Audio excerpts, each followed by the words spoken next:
Finally ready now. The much anticipated matchup between the Oakland Raiders and the Tampa Bay Buccaneers. Super Bowl 37. We're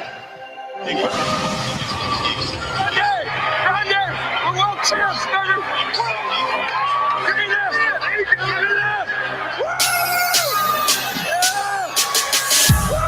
They couldn't catch another shit. Cannons like the loaded, so it's time to flip the script. Cruising through the bay on that Buccaneer battleship, sold up, screaming out, so Buck, what you heard? So Buck, what you heard? So Buck, what you heard? So Buck, what you heard?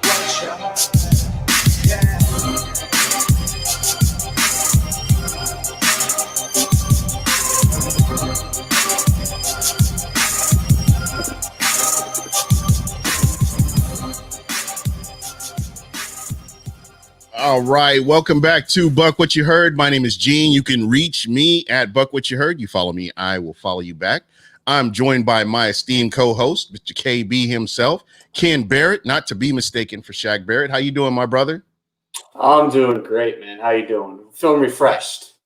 I'm all ready. I'm ready for this last stretch of this season. This is the final stretch. This is the home stretch right here, my friend.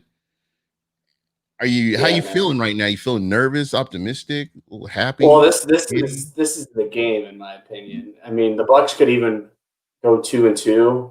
If they drop this game and go 2-2, it's not looking that good. But if they win this game and go 2-2, I think tiebreakers and all those things could work out. But this is the must-win game. Yeah. So I'm hyped for this one. Yeah, absolutely. And personally, I don't want to leave anything, and I don't think the Bucs want to leave anything to a tiebreaker. The Bucs have it's been atrocious. I mean, go back to 2010. 2010, the Bucs should have gone to the playoffs. For all intents and purposes, everything they did, that magical season where they went 10-6 and they didn't make it to the playoffs.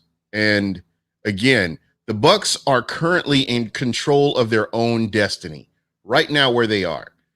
We saw the Arizona Cardinals get bumped off, and we've just seen teams that have had an opportunity to make moves and haven't done it. I mean, I talked last week about the Dallas Cowboys potentially being in a playoff spot because of just how close the NFC East is. And, they go out and look like hot garbage wrapped in a baby diaper, a dirty baby diaper or something. It was just ridiculous. So right now, here's where we are. The Bucs need this game. But this game is when I'm looking at this schedule, this game and the Lions game, well, I have to say Atlanta too, because Atlanta always plays spoiler. But these games are not going to be easy. You can say whatever you want to, whatever. These games are not going to be easy. You're looking at a Minnesota Vikings team that is scary because everybody's getting healthy. Everything is gelling. Everything is coming together at the same time. So you've got an underrated wide receiver core that nobody's talking about, that they should be talking about, and a tight end that, you should be talking about. And people are making fun of not my cousins, but I can tell you what he's quietly done in the back end of the season is something that you need to take notice of. And he broke his primetime losing streak. Yeah. That's why I wish this game was primetime. This is the game for it to be prime time and things go in the Bucs way. But it's 1 o'clock. So hopefully the Bucs 1 o'clock come out because, that's a different team than the 8:15 crew. Yeah, absolutely. This is a game, regardless of how you feel about the season, the Bucs have 7 wins right now. They are actually tied with where they ended up last year, which to me, that's a start right there. You have to build off of that start. So I expect big things from them. I expect adjustments. Part of the big news, you've got Carlton Davis, Jamel Dean. I mean, you've got your secondary back. Chris Godwin. Jamel Dean didn't practice today. Oh, he didn't? No, it was not concussion related. It was his groin. That threw me off. I even tweeted out about it because I was just like, that has not been discussed at all. Ironically, Christian McCaffrey is dealing with a quad injury. And Mike Evans with the hamstring injury. And I don't know if you know, but Riley Reif, the first-round offensive tackle from like 10 years ago, is listed as a tight end on the injury report. I don't get it. It's 2020. I mean, what can you expect? It is 2020. I mean, you go out and you re-sign Ted Larson. Oh yeah, blast from the past. Remember, he got his ass chewed out by BA on the All for Nothing on Amazon. Yeah, he's the guy who like went on false start on like the game-winning kick or something, and BA was like, "If you do that shit again, you're fucking gone." It's back, baby. Crazy. And you know what's interesting? I want to let me see if I can grab this here, because I thought this was really good. Because shout out to Evan Winter. We got to get that guy back. Evan, oh man. I know he's not paying any attention to us. He's elite. He's got bigger. Oh no, he pays attention. He pays. I literally talked to him yesterday. Yeah, and I love having him on, man. I know that he's got his own thing going on, and he's got a new family and everything. So, Baby Winter, shout out Baby Winter. Hey, shout out Baby Winter. I've been trying to get Baby Winter on the show. See how that all works out. Well, he's the more attractive one. Let's be real. Yeah, he's got all the personality, right? Yeah. But Evan brought up a really interesting point, and I want to see if I can, and guys, talking about the red zone thing. Yeah, I'm pulling that up right now. So background. I'm just pulling it up with you. Yeah, absolutely. How can I get this to invite share screen? Scene screen sharing works better. Good monitor.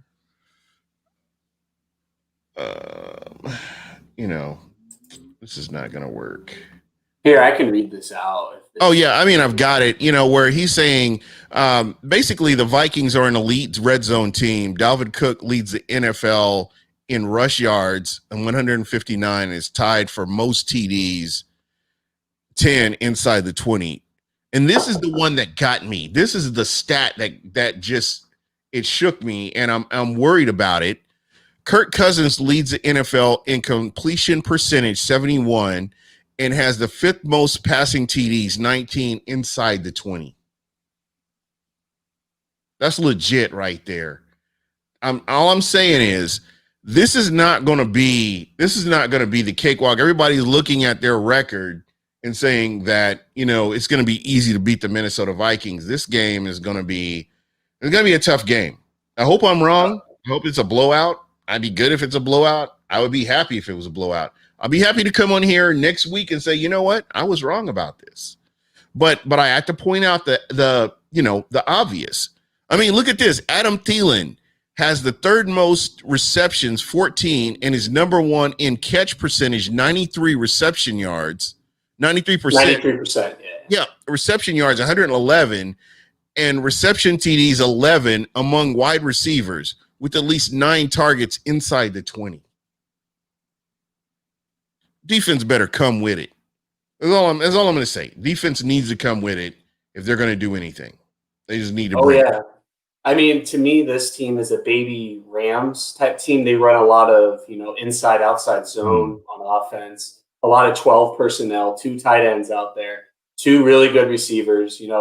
Cup and Woods equate really well to Adam Thielen and Justin Jefferson in many ways. Think about this part right here. This is the part that the Bucs need to take advantage of, and they need to do something here. The defense has the third best red zone TD rate, and the offense has the third best red zone TD percentage. That means they're not kicking, and trust me, they got a bad kicker too. He missed the game winner last week. They just don't need it. And see, these are the kind of comments that people are not looking at the whole game. This right here, the Vikings barely beat the Jags. Yeah, I get any given Sunday, we lost to the Bears. Yeah. The game before they went on their losing streak. Yeah, and that's what I'm saying. The Bucs need to come out and execute. I know we've talked about this. We've talked about this the last 3 weeks. And again, shout out to Loose Cannons, and getting Jake Arians on and just getting a different perspective. the Bucs need to execute, man. At the end of the day, they need to execute. This cannot be a bad communication game. This is the time of the season where you're bringing everything together, where everything is gelling and everything is coming together and everybody's getting healthy.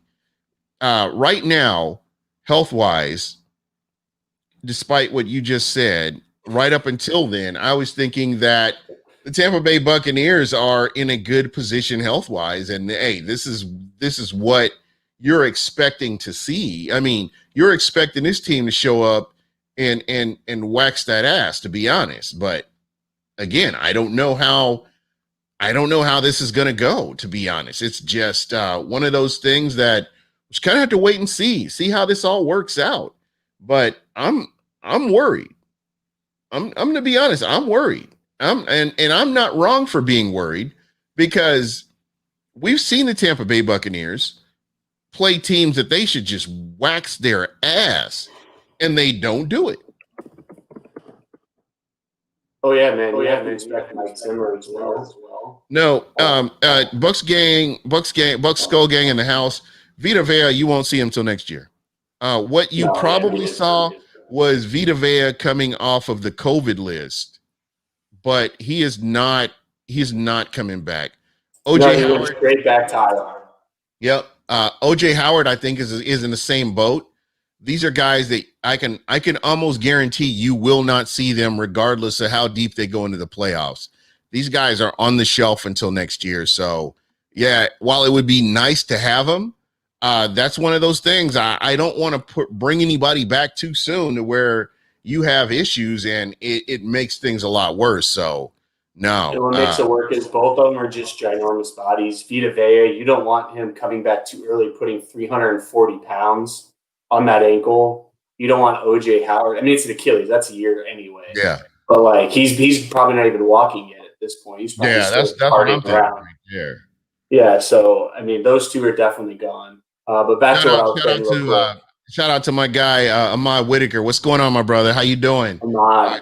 Yeah, thank you for checking us out. You're appreciated. So Mike Zimmer is not going to let the Bucs run away with this game. I think they're going to, even if the Bucs win by a couple TDs or something, or like, they're up by 7 or 10 and then score that extra one or something. I feel like the first half, this is going to be like Oakland again. Like it's going to be a really close game. The Chargers, this could potentially be like the Chargers game, or even Green Bay. Well, to me, I mean, they're a less explosive baby version of what the Rams are. Their secondary at corners is not good, but they have 2 elite safeties, and they're going to play 2 deep. They're going to do kind of what the Rams did, just not as good. They run 4-3. They have the difference between the Vikings and the Rams defensively is they have a really good linebacker. Yeah. His name's Eric 100%. And thank God Anthony Barr's not playing, but they have great, front 7. Even though they traded away Yannick Ngakoue, Everson Griffin's still a stud. They 100%. Still have a beefy middle. Like they're a good little team. Like there's the 7th seed right now after starting 1-5 for a reason. And this is my thing right here. I'm not saying that the Bucs are just a trash team and they don't have a chance. I'm saying the Bucs have to go out and execute. And I'm done talking about play calling till the end of the season. This is what you have. This is what you have to work with. This is what it is. They're going to have to go out there and execute on both sides of the ball. The Green Bay game was a benchmark for this team, and they haven't reached that benchmark again.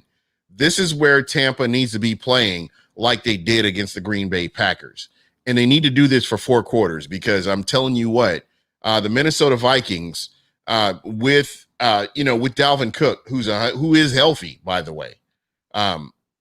Second leading rusher in the NFL. You don't know what you're up against. I'm telling you. And Adam Thielen, the way that man runs routes, he is a filthy route runner. And Ahmad summed it up the best right there. You gotta rough up Kurt, not my cousins. You gotta rough that guy up, as early and as often as you can.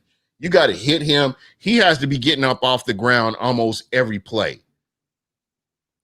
For sure. And I mean, you're talking about execution. Defensively, what I think it comes down to the Bucs.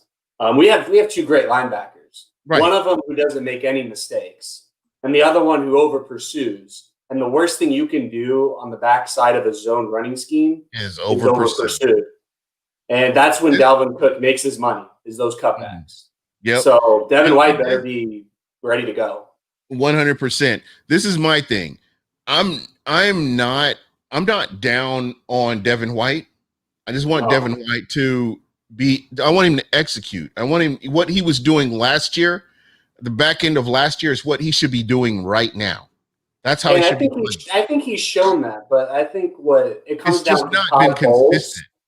Yeah, but I think it comes down to Todd Bowles, though. I think you have to know what you have in Devin White, and I don't think dropping him back 10 yards or playing man-on-man is his strength. Just keep him downhill. Like, if you want to play him off and then, show blitz or drop back, have him at least show the blitz rather than just drop back, because he just needs to play downhill. He needs to play a short area, play within 10 yards. Don't do anything crazy with him. Let Levante chase everyone side to side. Let him just go downhill. Yeah, and again, a lot of people have been, kind of taking shots at him. Ahmad, again, great. I love Devin White. I mean, he's one of those guys that I just want to see him continually to improve. And as Ahmad said, he needs to learn how to control his speed. Yes, 100%. Yes. When he's running somebody down, I wouldn't want any other linebacker in the NFL running somebody down. No, but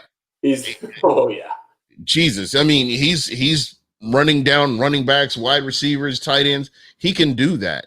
But I think he's the only guy who could take down DK Metcalf head on head, give them each 10 yards running at each other. I think he can get Derrick Henry too. He's that good. That's what I mean. I rip apart Devin White more than probably most people, but he's that talented. That's that's the cold truth. Yeah, 100%. And when I look, because I keep my eye on former Bucs players, I'm petty like that. I've been watching Quan Alexander. Oh, I thought you were talking about Jude. Oh, did you see what he tweeted out? Oh yeah, Jude. That was for a joke. That had to be. That wasn't. No, I think he was serious though. That didn't go. That didn't go well. That really did. Listen, Jude's my guy. I love Jude. Jude Aje-Barima. If you guys don't know who I'm talking about, Jude Aje-Barima is a great follow. The guy has a great football mind. Believe it or not, not just basing it on that comment he made, but if you want to learn about the secondary and how he breaks it down, Jude Aje-Barima is a good follow, especially during game time. Yes. But I've just been watching like Quan. I do not miss Quan being in Tampa. Yo, Saints fans love him. It's not even funny. Well, I'll tell you what it is. Saints fans love hype. True. They love the hype. They love the guy that goes out there and celebrates. Who would be perfect for the New Orleans Saints? Vernon Hargreaves. Oh, yeah. I'll tell you why. He doesn't play aggressive. This guy, they could throw a ball 20 yards over his head, and this guy is over here celebrating like he made the stop. Oh, he does it every time. Get the crowd all hyped up. That's what he could do. But I don't think he's as successful as Quan did. Quan, everyone. You're right. And again, to your point, you're absolutely right. But with Quan, I don't miss him. I really genuinely do not miss him in Tampa. I don't look at plays that I watch Devin and I watch Levante, and I'm watching him play, and there will be a moment where I'm like, I don't miss Quan. Because Quan used to go rogue all the time. Quan would have an assignment, and this guy would go rogue doing something else that he don't have no damn business doing, leaving this space open. Chicago Bears game. Prime example. The Chicago Bears game. I don't know how many times this guy went rogue, and he's supposed to be here. Here's your assignment right here. This guy is off meandering somewhere else instead of doing what he's supposed to be doing. And this Devin White. Oh, no. Keep going. Yeah, keep going. Sweet Jesus, man. This guy, that's just what he did. And I used to just I would just be like this here, especially against the Saints. It was bad. It was really bad. So I don't know. Again, just that's my particular, that's my opinion is I'm good with our linebackers. I love our linebackers. And I don't miss him. I don't miss Quan. No, me either. And with Devin White, it's not that he's bad at dropping at coverage per se, but in zone He's still young especially. too. Well, yeah, he just doesn't understand route combinations. He doesn't understand that if he bites on the under route, that there's someone going to be right behind him. It's small details like that. Yeah. I mean, there's a couple times where he's jumped and almost tipped those passes that could be intercepted. Right. But that's just hard to do. And the fact that he's athletic enough as he is to even make it even that close. That is what's really wild. Yeah. Once he understands the game, if Levante, I mean, he needed the offseason probably more than anyone. Rookie, last year he was probably just like playing. I mean, it is what it is. But, second year, get in the playbook, like understand everything what the offense is trying to do, not just what the defense is trying to do. Right. And I think year 3 is going to be the time for Devin White to get his, all pro accolades, but it's still Levante David. That's kind of where I'm at. I'm thinking year 3 is going to be for Devin White. I mean, this is the first full year that he's had in the Todd Bowles defense. I thought how he came back, how he responded after being injured as a rookie, and what he was able to do. So yeah, he gave you a sample size of what he can do in the future. I think year 3, where he's gotten to fully adjust to the speed of the NFL. I thought he did last year. I expected bigger things from him. I'm not disappointed. I'm happy he's a Buccaneer. Like I said, I would take this guy in the brief time that he's been in the NFL over Quan Alexander right now. Oh, yeah. No, and the Bucs, I mean, I'm still a Josh Allen head, just me personally. But Devin White was easily the second best, option that I saw for what could fit with the Bucs. Well, and I'm actually happy they didn't choose Ed Oliver. I was really high on Ed Oliver, but he hasn't really. You know what? That's kind of where I was. I was pissed off that they didn't address the trenches. I figured, you've gotten all these cornerbacks. You've made these picks. You picked up Vita Vea. Why not build on that? I look at teams like the Ravens. I look at teams like the Steelers and what they do and how they address the trenches. They continuously address the trenches every year after year. But I think in the grand scheme of things, when you look at what Tampa has done, and I'm going to say over the past 15 years, and I know that may be a lot, but they have not been consistent. They've not had a direction. They've not had an identity. They haven't had anything. I mean, you go from Bruce Allen, who sucks as a general manager. He couldn't evaluate talent to save his life. And then you go to a guy who's a former swimmer who never played in the NFL, who never played in college. And this is the guy that's picking your players, is bringing your players in. So, he hit on Gerald. He brags about it. He hit on Gerald McCoy. Yeah, broke clock is right twice a day. Well, also, there were 3 main players in that draft. It was, Stafford, Sue, and McCoy. Those were the big 3. Like, those 3 were going first. Yeah, and so Sue was gone. Again, Sue was already gone, so it was like a no-brainer. You've got to take Gerald McCoy. And again, I watch a lot of different podcasts. Now, I'm going to play devil's advocate. We're going to move on here in just a minute, guys. We'll get back to the present in just a moment. Nestor, what's going on? Nestor Cervantes, how you doing, my friend? I was listening to a podcast, and it was on the Tennessee Titans. And my friend Anna, she's a podcaster for the Tennessee Titans new network that they have, and she's on with what is his name? He played here. Former Titan. He played for the Bucs for a little bit, and then he left. Everybody was pissed off that he was here. I can't think of his name. What position? He is a defensive tackle. He's a dirty player. God, what is his name? I'm trying to think, maybe Hainsworth, but Albert Hainsworth. Very good. You win. Albert Hainsworth, they have this podcast. I love Albert Hainsworth. I just love listening to him. So she made the comment that she's not impressed by players that are good, because when you have a team that hasn't been good for a long time, and a guy that's good comes in, you get mystified by this guy that's good, and you think that he's great when he's just basically good on a bad team.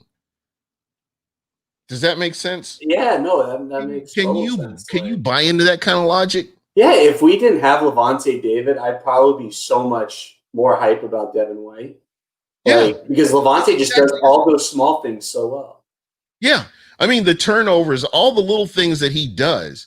Yeah. And the fact that the Bucs have not been winning is the only reason I believe that Levante's name is not mentioned. I mean, when you lay his stats next to everybody else's in the same time frame that he's been playing, who can you line him up with? Maybe Luke Kuechly, maybe? Kuechly and Wagner. That draft class for those three is just Levante. Of course, he was third drafted. And if the draft happened again, I would see the Bucs taking Levante top 15 picks. No, yeah, they're all three of them are top 10, 15 picks. I'm still pissed that we drafted Mark Barron over Luke Kuechly. Imagine if we had Kuechly and David. You know, it was so funny because I was on Twitter with Sean King. And we were both agreed. Because we were both like, man, this is the pick right here. Get Luke Kuechly and you're set. You're set for a long time. This guy, his skill set translates to the NFL. And we both agreed on this. But the Bucs went out and got Mark Barron. You know why they drafted Mark Barron? To cover Jimmy Graham. Jimmy Graham. That was the only, and I will never forget Schiano for it. And that goes back to I love Greg Schiano. I have a lot of personal stories I can talk about Greg Schiano. Greg Schiano was one of the biggest opportunities why I played college football where I did. But you got to consider the GM. The GM had a bigger impact. Oh, for sure. Proceed. Yeah, no, but him and Dominic just decided that Jimmy Graham signing a big deal with New Orleans was worth taking a player at 7. Like if they probably would have had better use playing Mark Barron at linebacker than they would have at safety. Right. Because they had him and Golston back there when the NFL basically outlawed hard hitting. It was the most stupid decision making ever. You know, and that was the whole thing. And like Ahmad Whitaker is saying here, Mark Barron was a liability in coverage. He never figured it out. Never. And even with the Steelers last year, he was playing Mike linebacker. Still never figured it out. He's not even playing for a team. He was always a liability in coverage. Yeah, no, I don't think he's on the team right now. And no, he's done. And that's kind of what I see for Quan Alexander. Here's another guy that he's a liability in coverage. He's got this recovery speed and all that other stuff, but just the instincts to be good in coverage, he's just not there. Yeah, he's on the Broncos. Sorry. Who's that? Mark Barron. Are you fucking kidding me? What is he on, COVID or something? I'm looking it up. I'm looking at their depth chart. Here we go. He was on IR for a while though. But screw Mark Barron. He doesn't deserve our time. Let's move on. Yeah, as Ahmad said, low football IQ. I think he was one of those players that played on instinct. So Ahmad, come on the show sometime. I love your takes. Hey, Ahmad, if you want to, I don't know if you're on Twitter or you follow me on Twitter, hit me up, man. I'll get you a link. I'll get you on here. I would love to hear from you. I'm actually going to fire up the phone lines here a little bit later on, and you're more than welcome to call in, man. I love your takes. And again, just like everybody else, you are appreciated on here. So let me know. Hit me up. Let me know. Right now, check this out. This week is going to be a very interesting week of football, if you ask me. I mean, you've got the Chicago Bears going up against the Houston Texans. And keep in mind, the Chicago Bears are still in contention to get into the playoffs, believe it or not. Believe it or not. Yeah. Barely, but they still are. Barely. Yeah. So it's going to be crazy. It is. It really is. I mean, you've got New England versus Los Angeles. And we don't know. You don't know what New England Patriots team is going to show up. You don't know what LA Rams team is. And it's Thursday night. Anything can fucking happen. Yeah, that's my whole thing. That is, I mean, I cannot pick this game to save my life. You couldn't pay me to bet on this game. No, I don't want any parts. I don't even want to touch this game, to be honest. And this is your Thursday night game. This is interesting. Sticking with Trubisky, even though Foles is healthy. I mean, that says all you need to know. Nick Foles has always been suspect, man. I think Nick Foles has always been in the right place at the right time. And that's what it all comes down to right there is just what he's capable of doing. So, again, you've got that New England LA Rams game. That's going to be big. Another game that you can look at as a big time game here is the Arizona Cardinals versus the New York Giants. Who would have thought, man? Who would have fucking thought?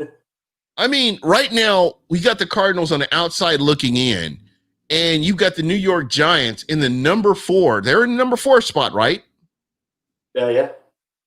Number 4 seed versus a wild card hopeful. Yeah, no, right now the Cardinals are on the outside looking in. They have to win this game. The Vikings have the 7th seed currently. Right. And they replaced the Cardinals after the Cardinals couldn't pull it off last week. So this game is important right here. Here's another game that's important that just blows my mind here. The Kansas City Chiefs versus the Miami Dolphins. The Dolphins are still in the playoff hunt. A team that everybody thought was a dumpster fire. In the beginning of the season, everybody thought they were a dumpster fire. They were going to tank so they can get the first round pick and get a impact player to help this team. That's what everybody. They got the Texans to do that one. They said, Bill O'Brien, hold our beer. That's right. Let me show you something. And then you got Tennessee versus Jacksonville. I don't even know who the hell is going to show up. Mike Glennon is Mike Glennon. At the end of the day, let's say we're in the playoffs, Jacksonville's in the playoffs, and you hear Mike Glennon's name, how confident are you with Mike Glennon getting his team deep into the playoffs? Well, I got one question for you. Who do you think he beat out for a quarterback job over around the corner at NC State from me? He beat out Russell Wilson. I know. That's pathetic. That's pathetic. So, I mean, Mike Glennon, like you said, is Mike Glennon. Who the fuck knows? He had this team with the number 1 overall pick to get Jameis Winston.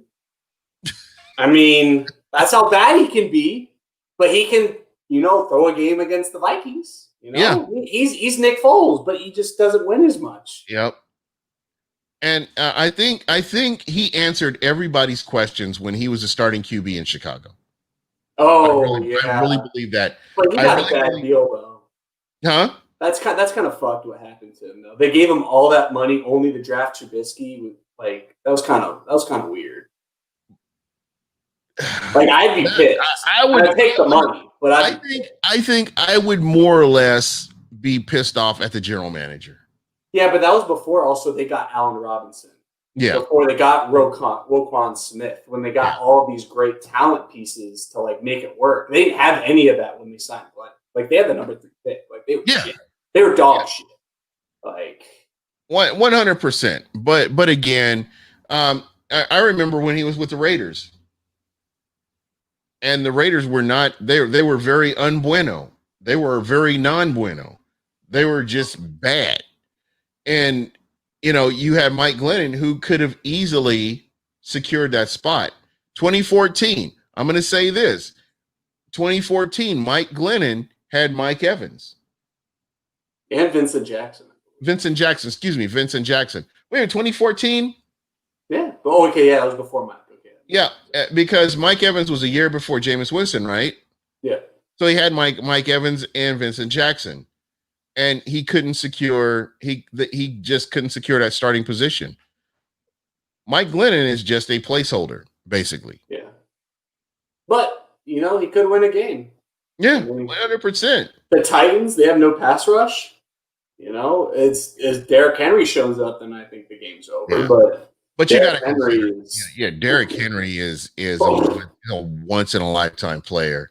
I know a lot of people. I used to think Ezekiel Elliott was that guy, but after Ezekiel Elliott got that max contract, the dude ain't been right since. Yo, so I got a great Zeke story for you, real quick, fam. Yeah, here we go. Let's so talk about. I'm playing my beautiful girlfriend last night in fantasy. It's the last, and I win, I get a bye. She wins, she gets the last seed in the playoffs.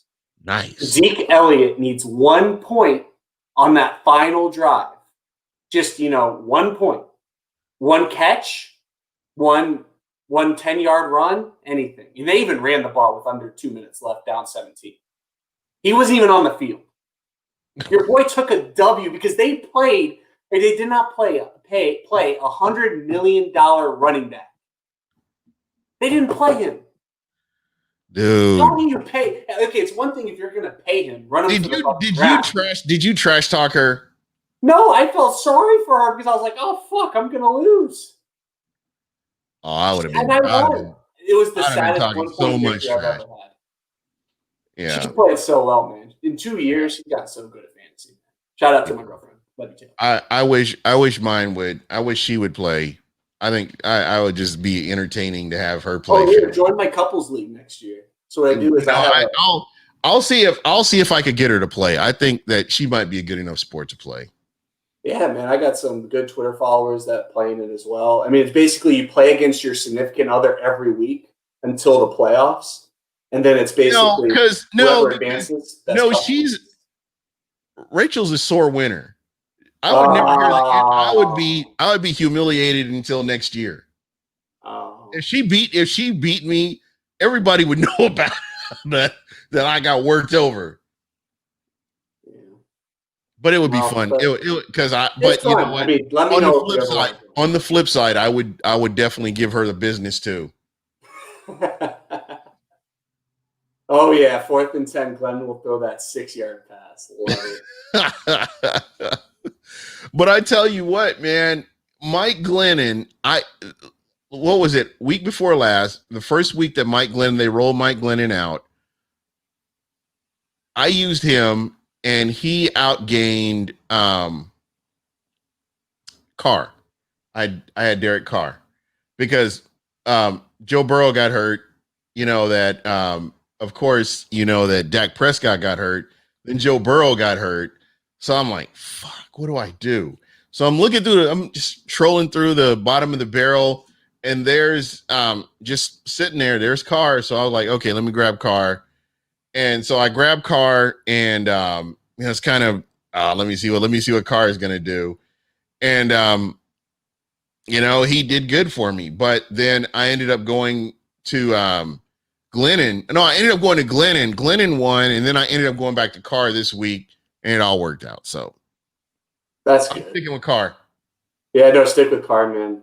Like Glennon until the Bucs lost to the Rams this year. I have been to I talked to my dad, over like 40, 50 Bucs games. They've only lost twice, the Rams game, and I went to the game where Glennon lost to secure the Jameis Winston pick, where he basically tanked the second half. Right. I used to consider myself the Bucs' good luck charm, but Glennon ruined it for me. Yeah, there you go. Rams game, that was sad. There you go. Well, let's get back to some of these other playoffs. Yeah. Because, guys, what you got to consider, these games all have implications, especially the NFC, on what the Tampa Bay Buccaneers are going to do. So keep that in mind. So we talked about Tennessee, Jacksonville, Dallas, whatever. And then we talked about Chicago and Houston. Carolina, I low-key root for Carolina because I like Teddy Bridgewater. I love Teddy too. But I don't think he's going to be. I think Teddy, like Glennon, is going to be a placeholder. He's one of those guys that I don't know, man. I just don't see him long term. Yeah, I think Smitty has a question for us. Uh-oh. No, and he brings up Carson Wentz. Don't you dare bring up Carson Wentz. I may have to block him. If I don't like this question, I'm going to read this question. If I don't like it, here's a question for y'all. I know Frank Wright coached Wentz during his fluke 27 season. But why trade for that salary? No one will. Just because nobody will. And also, the Colts don't really want to. They would have to eat all the dead cap money next year.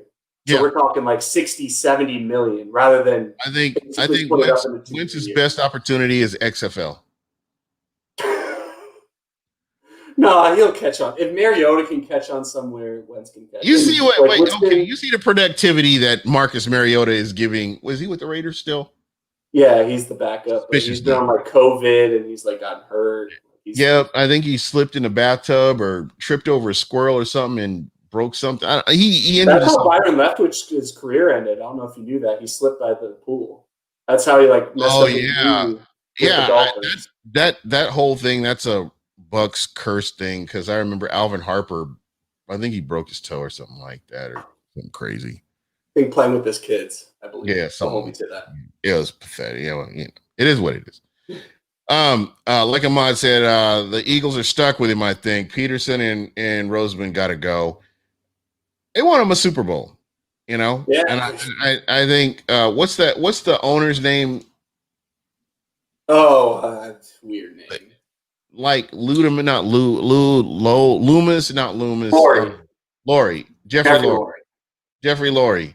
Jeffrey Laurie's a dummy. He'll keep him around. Yeah, there you go. I think they'll give him one more year. Yeah. Plus shipping handling. Yeah, they'll keep him around. All right. Yeah, Ahmad. If you got time, give me a call in. I'll get you on here. I know T. Smitty called in a few minutes ago. I'm going to open up the phone lines. Last little bit of time we have here. Let's make this exciting here. Oh, we got Steelers-Bills Sunday night. That's a good. What do you think about the Squealers? I mean, that loss needed to happen. I think that is probably the biggest feel-good story to me this 2020 season. You got Riverboat Ron. Riverboat Ron goes through all of his chemotherapy. He stays with this team. He motivates this team. And then you got my vote for comeback player of the year, Alex Smith. Everyone's vote. Fuck Ben Roethlisberger for that one. Yeah. Alex Bathroom Ben, no. This is not you. No. This is not your time. No. Great story for Ben. Happy you came back. Alex Smith, did you even see he was bleeding from his other leg during the game? Yeah. And they just taped over it, rubbed some dirt on it. It just didn't matter. This guy, man, I can't even imagine, being close to him. The legends behind this. I mean, the stories that you could tell behind this. It's crazy. I mean, I don't know if you watched that E60 thing. That shit, was gross. My girlfriend, left the room. I watched it. I was crying like a little, it was Rudy, man. I was fucking crying. I'm just going to be honest. It was Rudy. Rudy, I put it down for Rudy. I cannot watch injuries.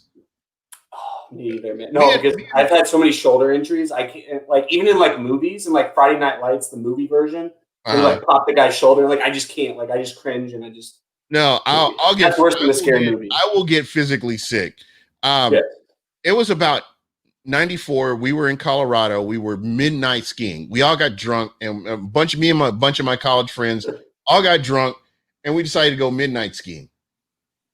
And shit's gonna happen. Yeah, you already know as soon as I said midnight skiing, you should already know it's bad. Oh, and alcohol, baby. Oh yeah, and alcohol was on board.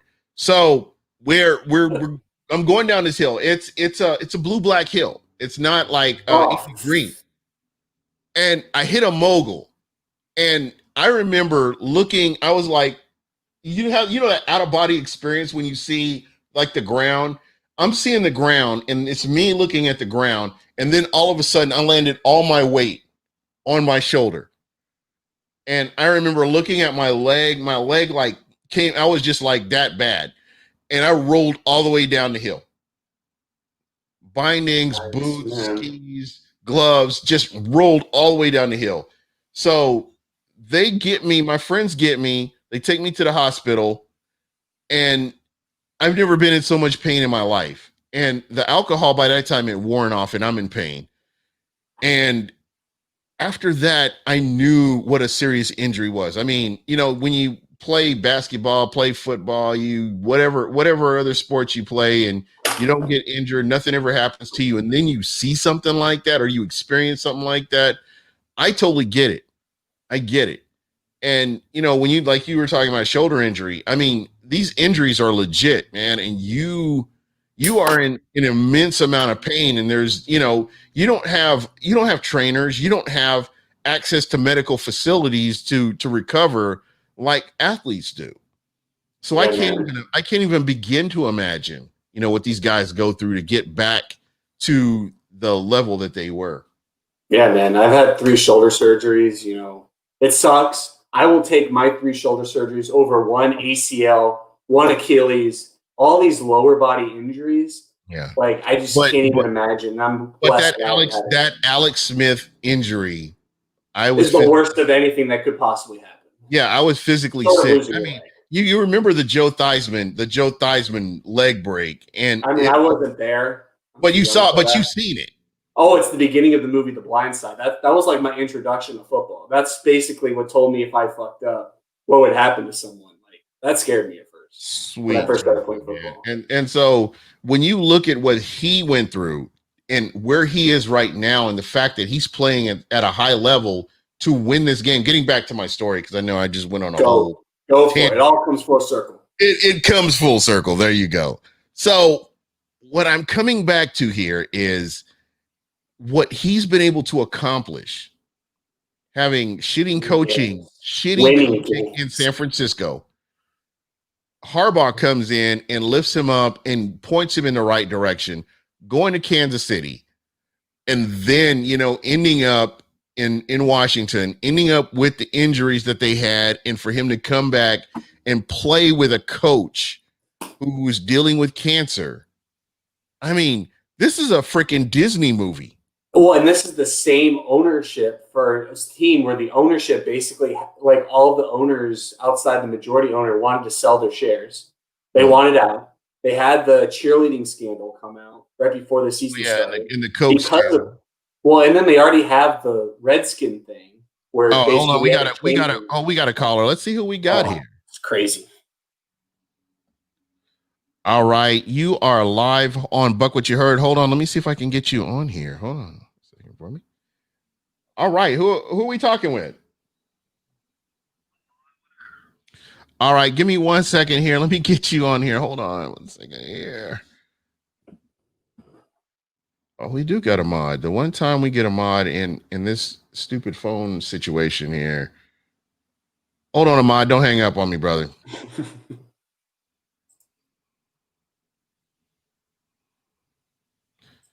All right, you there? Yes, sir. All right. This is what happens when you're ill prepared.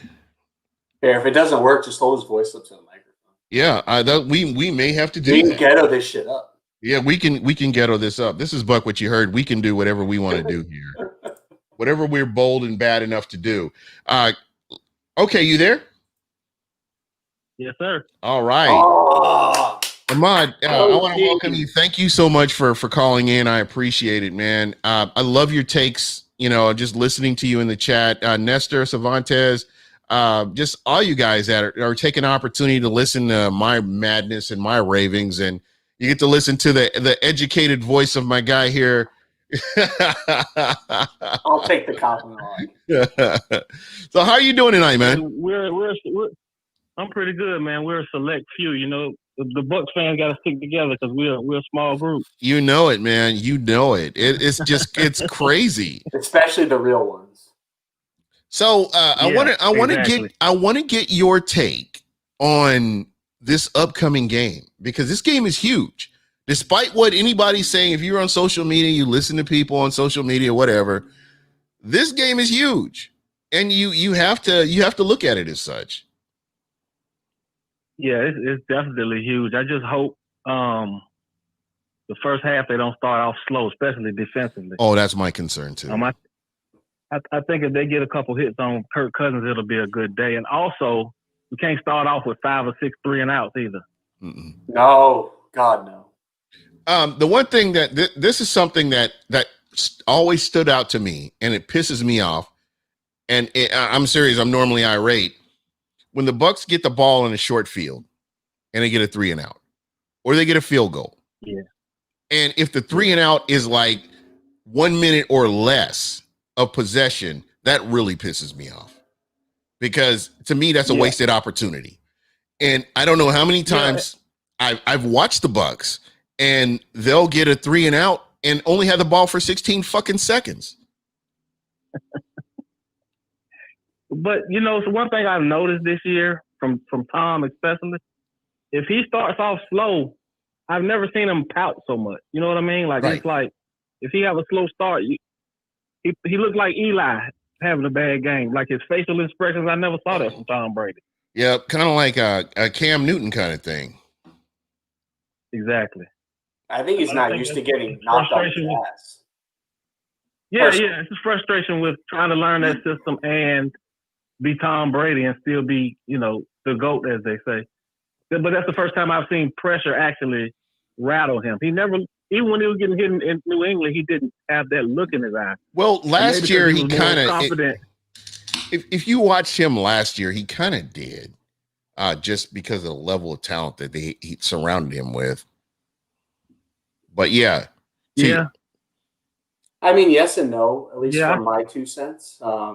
It's interesting, though, that you say that, because, I mean, until last season, I feel like Tom Brady hasn't been a reality TV star until last season, personally. That might just be me. I mean, he's always been in the media, always talked about. But, like, I feel like during the game, it wasn't talking about drama. And that might also be a New England thing, a Bill Belichick thing. Maybe that's something he orchestrated type of deal. But, like, until basically it got hinted out by Schefter last year about Tom Brady possibly being his last year, I just don't remember, seeing all this on the sideline. If it did, it'd be like once a season, not once a game type of deal. Yeah, I agree. I think he's uncomfortable, in a new place, right? And all the pressure he comes to a team that's pretty much hadn't won in 20 years, and now he's expected to take him to the Super Bowl. I mean, by the pundits, not by. I think I took this year as a learning year anyway, just because of the short camp and all that. But you know how people are. The paper, once he came to the team, it was like, oh man, they have all those great weapons. They've always had those great weapons. Yeah. I drank the Kool-Aid. I'm just gonna be honest. I drank that shit. I got the full pitcher and was like raining on me Kool-Aid. I don't think Tampa's had a quarterback of this quality. They never signed a quarterback to a second contract. Never. Yeah, ever. He's already like top 10 in like passing categories for less than a full season. What I will say though, what I will say here is that Tom Brady has a chance to cement his legacy right now. Yeah, separate him from Belichick. That would be separate. Right now they're like neck and neck, because you got Cam Newton and he's coming around and he's healthy. He doesn't have COVID, and they're doing their thing in New England. And I think a lot of that has to do with the schedule. However, when I look at what Tom Brady's doing and the level of talent that Tom Brady has faced this year, think about this. The Bucs have faced the Packers, the Saints, the Rams, the Giants, the Vikings. They will face the Vikings, the Bears, and the Lions. The Lions are, believe it or not, in the number 10 position when we're talking about the playoff hunt.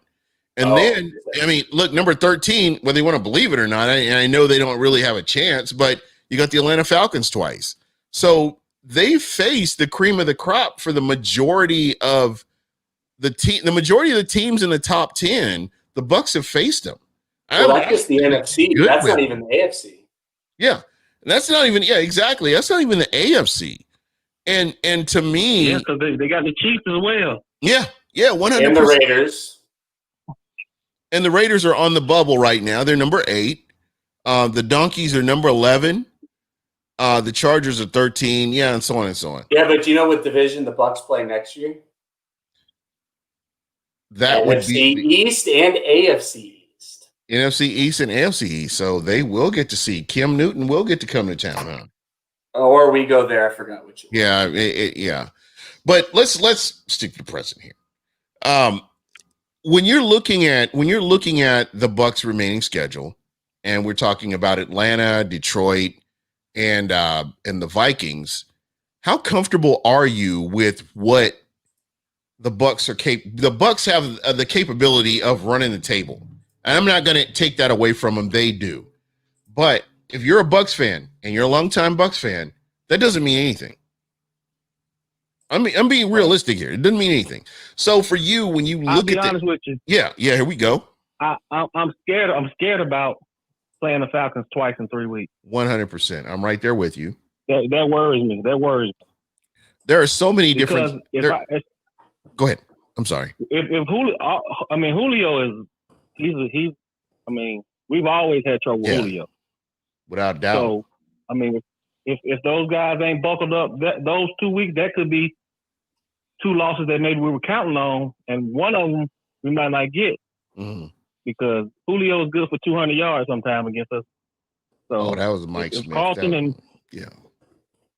Yeah, I know Mike Smith. I know, but I'm just saying the way our cornerbacks are playing now is way more aggressive than Mike Smith played. Right, 100%. And it don't take but a move or two for Julio to get behind him. And just like Tyreek, it was 200 yards in the first half or first quarter or whatever.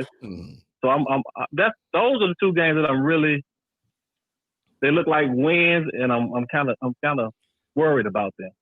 Yeah. Again, you're looking at also facing a 6-6 Vikings team, and I think that gets lost in the wash too, because you have an up and coming wide receiver core, or I won't say up and coming. I want to say an underrated wide receiver core, and these guys do their thing, and they're tight ends. They are a team that is getting healthy. A team that's gelling at the right time on the back end of the season. And if you go on social media, you hear a lot of people, the Bucs are going to beat the Vikings. Not so fast. This is a team, they're well coached. And, I don't think Zimmer gets enough credit for what he's done, because this team could have easily nosedive and been a 3-win team, but they turned it around. You get Dalvin Cook back. You get Dalvin Cook back. You get chemistry between your 2 wide receivers and Kurt, not my cousins. And look, at that point, you got something going here. And we've seen that. And I know they may have played down to the Jags, but at the end of the day, they won that game. Yeah. So I don't know. Who would have thought that leaving Diggs, that Diggs leaving, and they don't even miss him? Yeah, exactly. That's what I'm saying. They didn't skip a beat. Once the wide receivers got on the same page with the quarterback, it has been a totally different story. It just has been.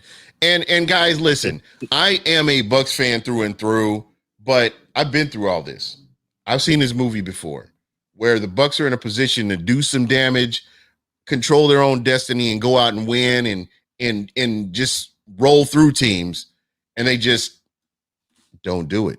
Regardless of who's under center, don't show up. Yeah, regardless who's under center, regardless who's behind the, who the head coach is or who the general manager is. So, hey, KB, you got questions for my guy here, Ahmad? Oh man, he's shown his knowledge. I mean, yeah. If you want me to throw out a question, I'd be happy to. But I mean, I'm not giving this guy a quiz. I mean, I just want to hear that. I love hearing people just talk football. Yeah, and I love this, man. This is great. You got to call in. You got to call in and just give your reaction to that game. What do you normally do when the Bucs have a bye? What do you normally do? Well, I got 4 kids, so it's plenty to do. Oh yeah, it'll keep you busy right there, brother. Yeah, that's a Disney World day or something. Yeah, get him out of the house. I'm a football fan. Yeah. I'm just a football fan. So you and me both. Being a Bucs fan was like, I think since about 92.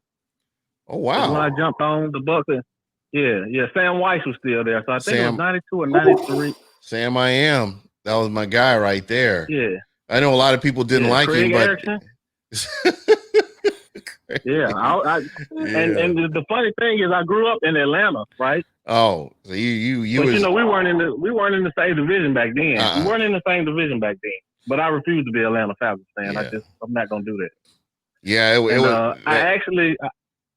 They played on Halloween. I can't remember which year it was, but they played on Halloween, and both of them were terrible.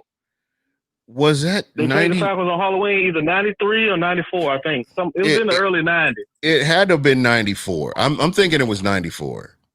I might be wrong, but I'm thinking it was 94. I was a baby, so I'm not Shut up. And I love and I loved Hardy Nickerson. Yeah.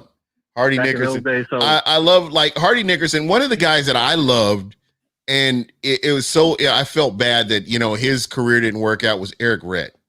Loved Eric Rett. Yeah. Eric Rett. Yeah, he was my favorite player in college. Mm.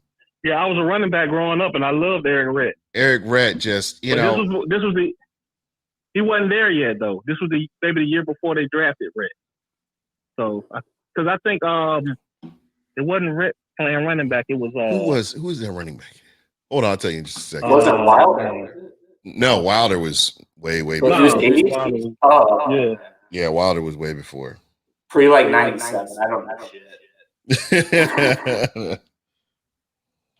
Yeah, but I was happy when we got Rett, and but when he held out that year, that hurt his that really hurt his stock, man. And I think they really I think the Buccaneers kind of stuck it to him a little bit too, because they could have got something for him, to be honest. Yeah. But wait, so what happened? How far so was it like he was a first round pick, second round? Oh, Reggie Cobb. I think Reggie Cobb was Reggie Cobb. That's who it was. Reggie Cobb. Yep. Yeah, so what happened with Rett? Like he held out or something? Yeah. Eric Rett held out, and I think he had like a 1,500-yard season or something like that, didn't he? In college or the NFL? In the NFL, he's playing for the Bucs. The NFL. Yeah, and so I don't know. Somebody was in his ear, and he held out, and I think he got injured. Oh, that's the fucking. And then we drafted Warwick Dunn. Yeah, he got injured, and he wasn't the same player, and they couldn't get value for him, and it just kind of went on from there. So, it's one of those things. That's just the Bucs. It would be. I wish somebody would write a book about like from the beginning to now, and just all the. I think someone did. The little. It was called like the Yuccaneers or something. Someone wrote a book about it. Really? I swear to God, I'm looking this up. Why am I not hearing about this? I'm gonna have to Google that one because I would sure love to read that. I sure would too. It was like a story of like everything through the losing. Yeah, in a funny story. I actually the Yucks. Oh, it was just 2 years. It wasn't a full thing. It's called the Yucks. 2 years with Tampa, with the losingest team in NFL history. Yeah, but that's all right. That's still our team. Yes, sir. Yes, sir. Yes, sir. So did you get to go to any of the games? Did you come down from Atlanta and go to any Bucs games? Like at the Big Sombrero? I went to one. Yeah, I went to one game at the old spot. At the Big Sombrero. And then I've gone to like three at Raymond James. Bro, I'm here to tell you that the Big Sombrero, I burned my ass on that metal bleachers. I don't know how many times. Yeah. Me and my uncle, he had this ugly ass blue cooler, and we used to fill it full of beer and sandwiches and stuff. This was back when NFL was cool, and they didn't have all this other BS that they've got right now. And you could bring your cooler in, and you and your family just make a day of it. And that's kind of back when they were like giving away tickets. You couldn't, they couldn't get people to fill the stadium, and it was crazy. Yeah. But we went in there and hung out, man. And those are the kind of memories that I've always had, for this team. And so like what the Bucs have been going through over the past decade and a half, I understand.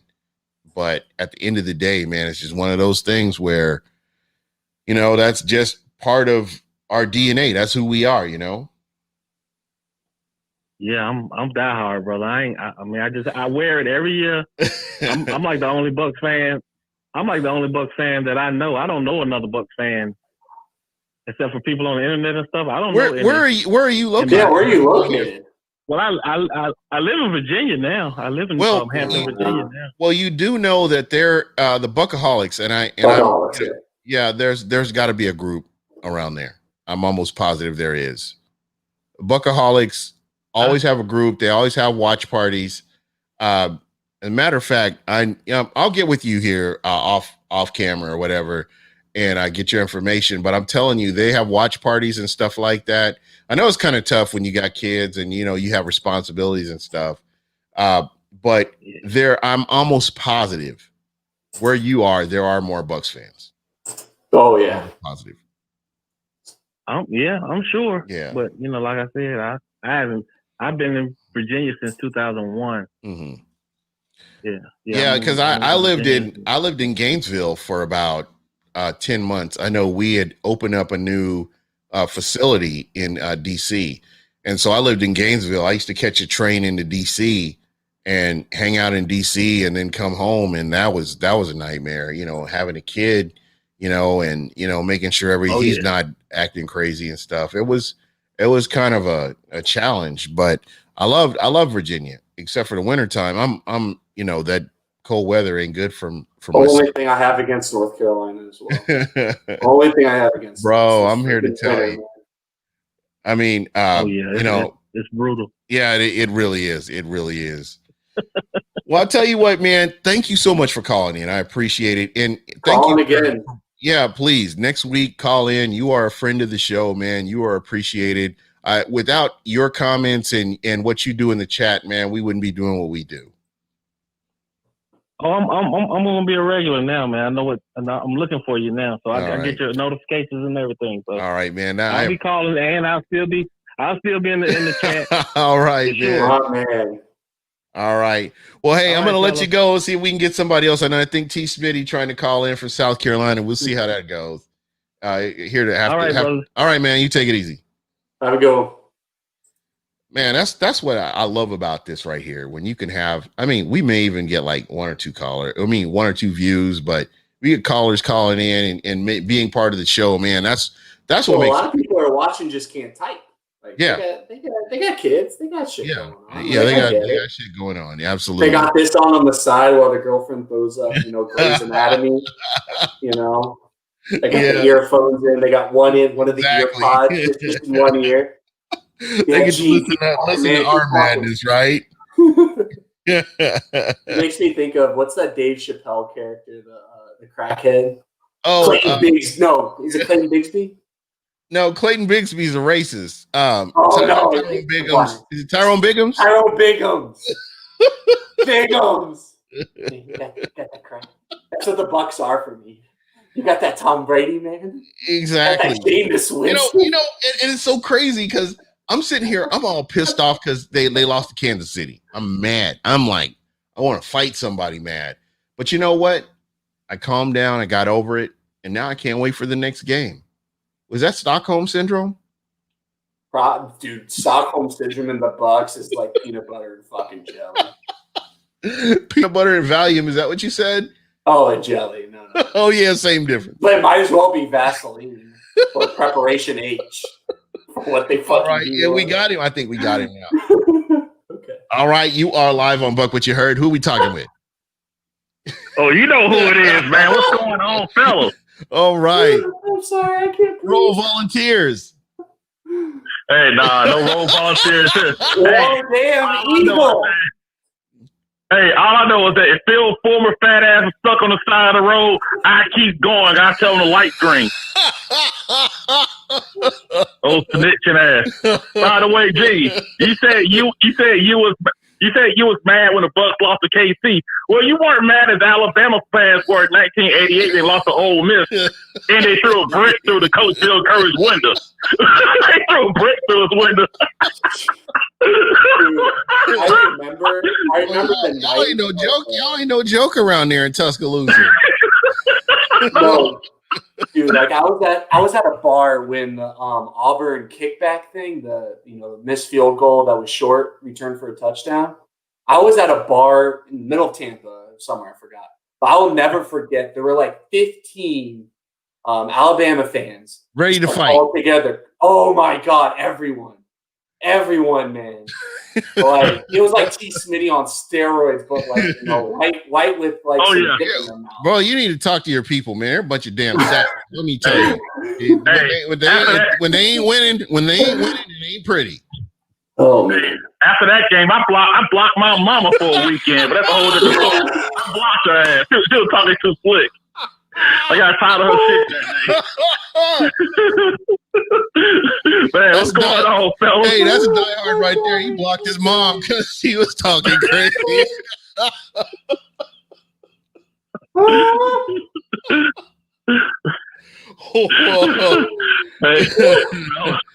Man, it's just that. Hey, I'm ready for some football. I'm ready for some NFL, man.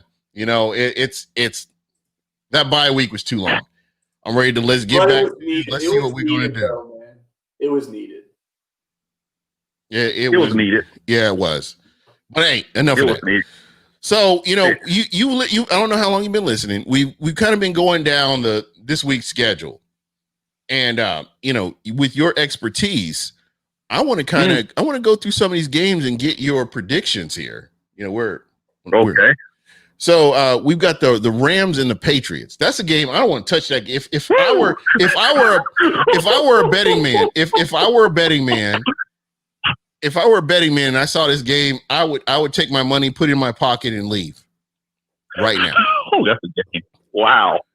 I don't even know. I can't even begin to tell you how you would size that game up because of the way New England's have been playing.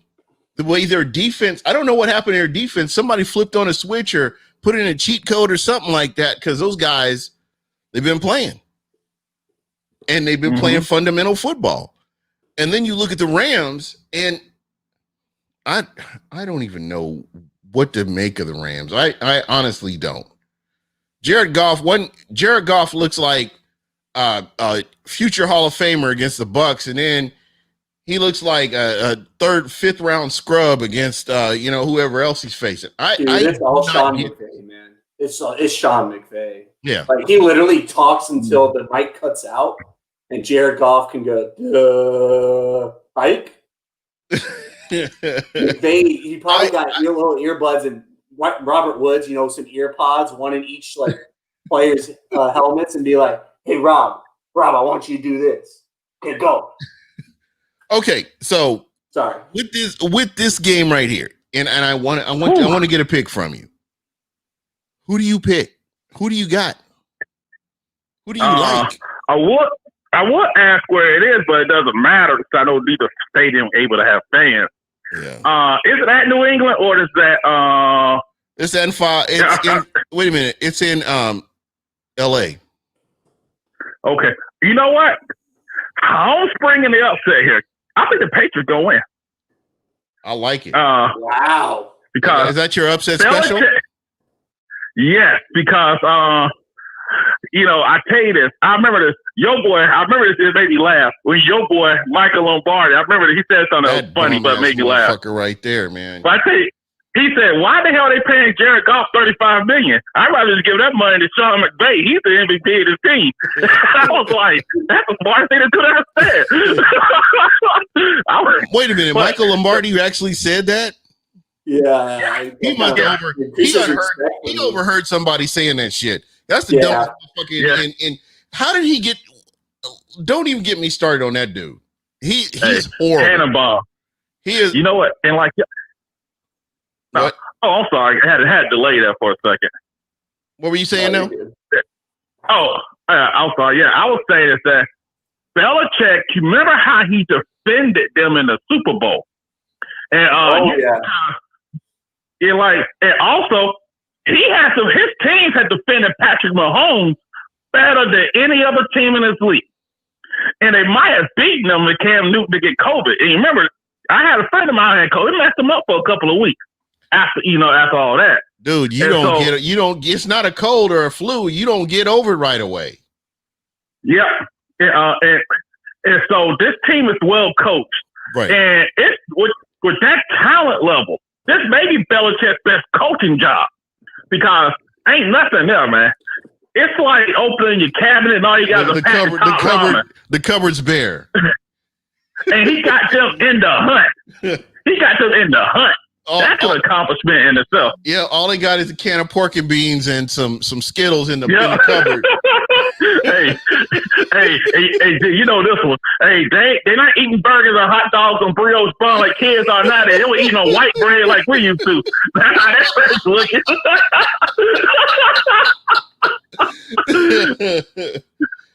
Yeah. You know, and that's the thing right there. I mean, that was the perfect marriage. When I look at Belichick and I look at Brady, that was the perfect marriage. And I'm not going to say one guy was over another guy. That's all speculation, because you would almost have to be in the locker room and know the plays that are being called, know the ins and outs of what's going on, know the intricacies. And we don't know that. So I know that Belichick wants to establish himself as the reason that the Patriots won the way they did. But on the other side of the ball, you've got Tom Brady, who has done what he's done to get the Patriots to Super Bowl wins or what have you. So I don't know. Yep. I do not know what to make of all this. I mean, it's just crazy. So, I have the perfect analogy. Let's hear this sage analogy. It is Kobe Shaq 2.0.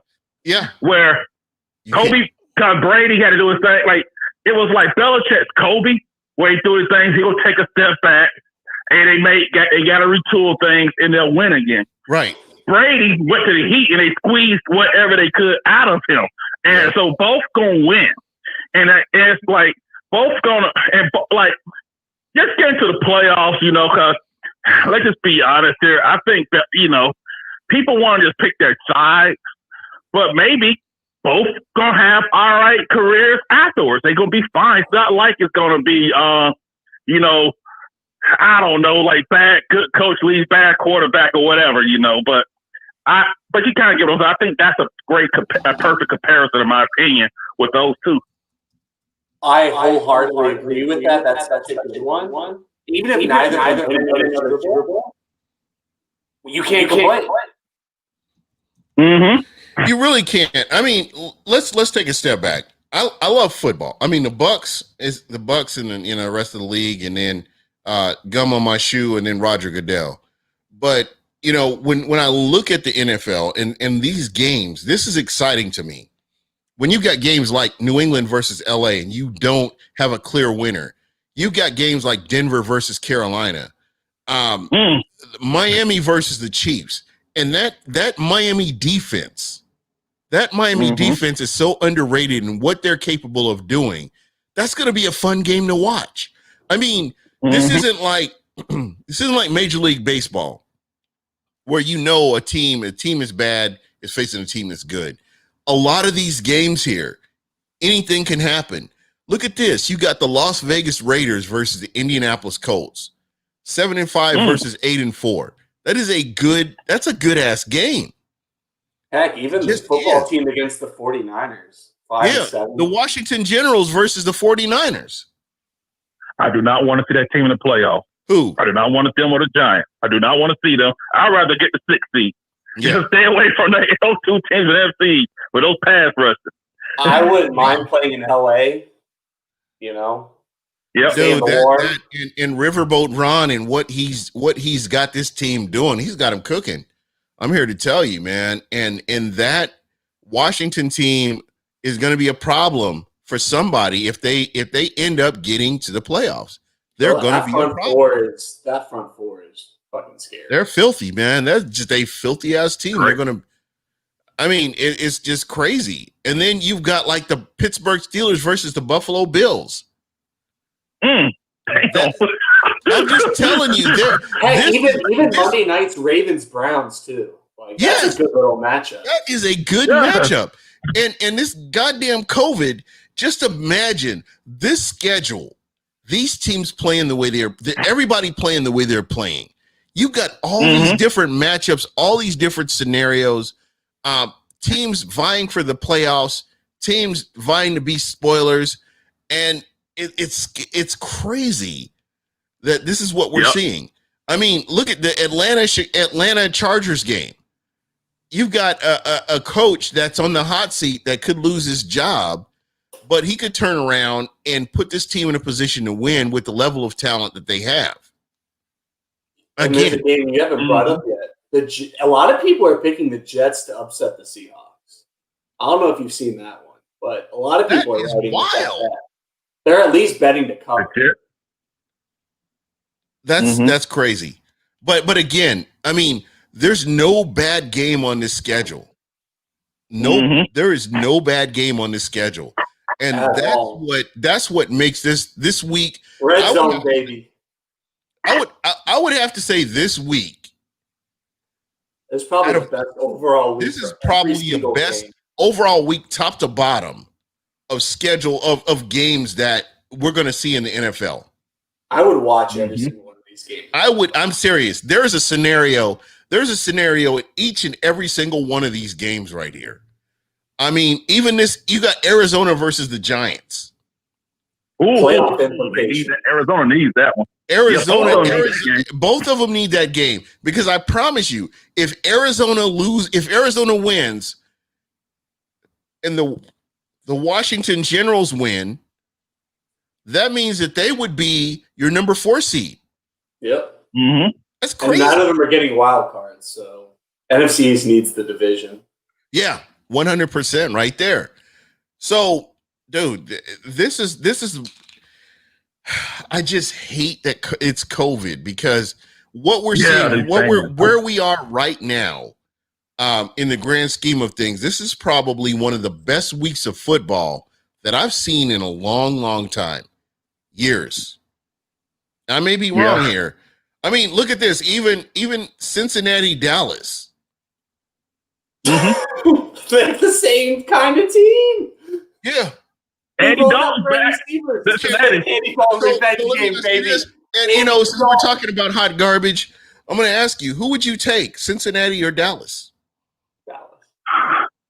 Honestly, I'll say Cincinnati, because I think Dallas quit. And I'll throw a little nugget here. If I'm Dallas and I got that number 4 pick, I'm drafting a quarterback and let Dak Prescott get his money elsewhere. Because I'm not paying $35 million to a quarterback.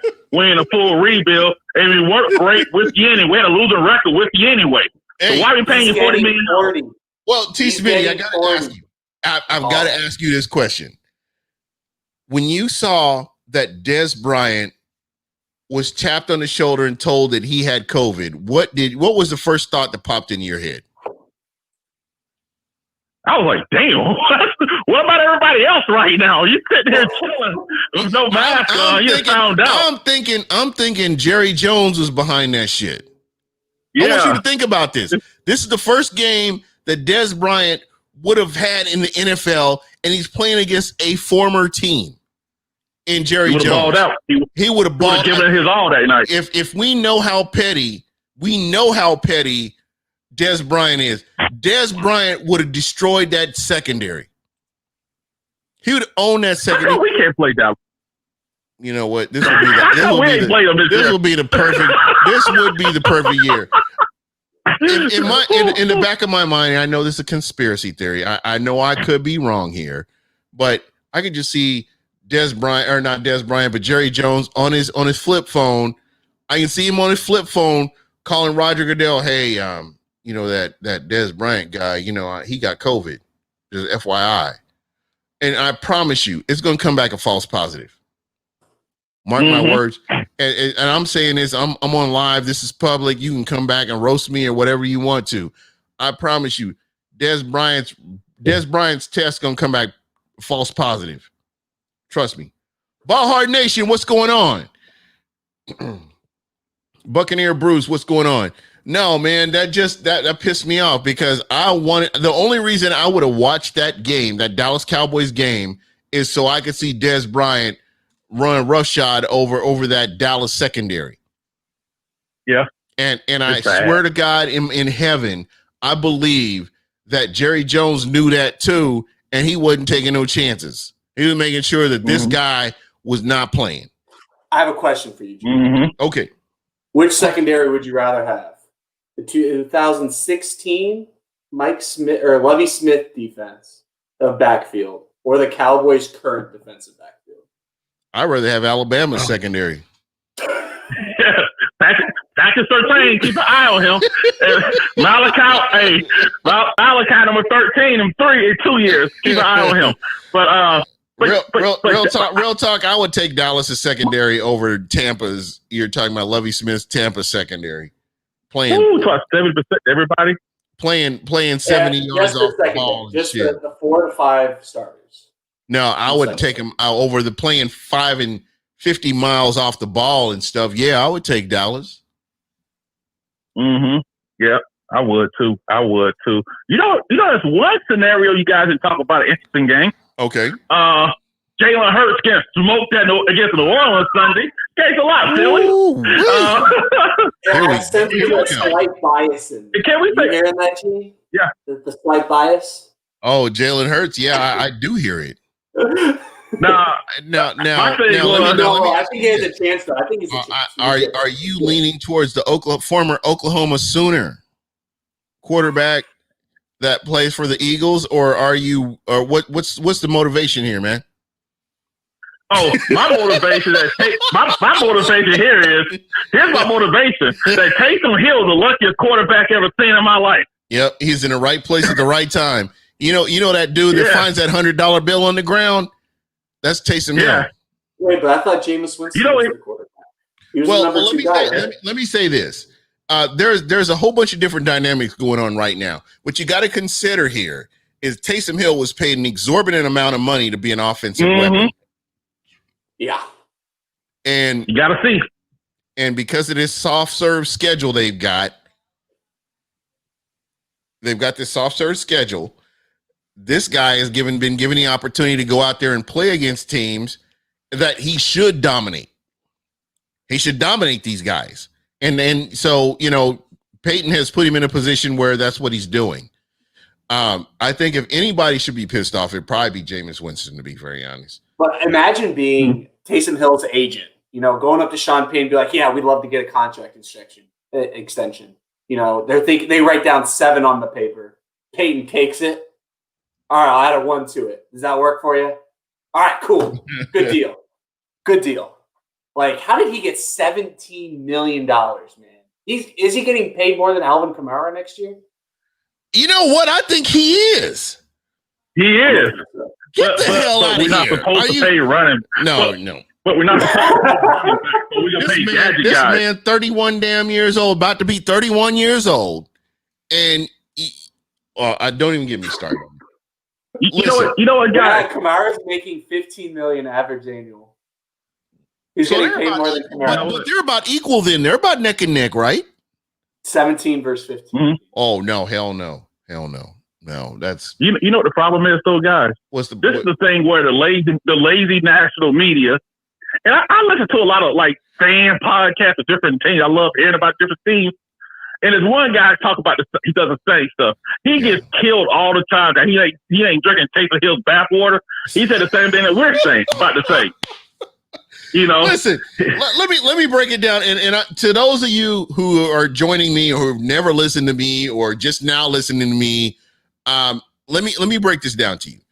Taysom Hill is an offensive weapon. He's not a fucking quarterback. Stop calling me a quarterback. He's not a quarterback.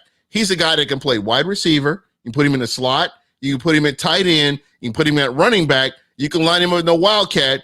You can put him selling beer in the row 4 or wherever you want to put this guy. That's what he does. Anything outside of the offensive line on that offensive side of the ball, Taysom Hill can do it. And I think that's what the New Orleans Saints paid for. What makes me confused about all this is why you don't have Jameis Winston in there. And I don't know if it's because of accuracy. I don't know if it's because of decision making. I'm not sure what it is. Since we're on the subject of Saints podcast real quick, apparently there's a conspiracy theory out there is that they don't want to play Jameis's escalators in his contract, for bonuses. Oh, but that's only $1.75 million. He's like at $1 million, right? Yeah, and he has like 1.7 in incentives. But like to me, you're not going to play someone over $2 million. That's I can't buy that. Saints fans, don't even get me started there. Sorry. Shout out. You know what I say about Taysom? I'm sorry. Go ahead, Gene. I'm sorry. Shout out to Mitch McGlory. Thank you. Chiefs Nation. That Chiefs Nation. They got Chiefs Kingdom in here, peacefully in here. I love that. But you know what? Here's a question about Taysom Hill. Okay, go. Ask you a question about Taysom Hill. Okay. He has got the national media so lazy, right? They have yet, because he's a byproduct of low expectations. So everything is roses. But here's the other thing. He has yet to play from behind or another team that could put points up on the board where he has to bring them back. That's what you make your bone. That's what Tom Brady, Drew Brees made their bones.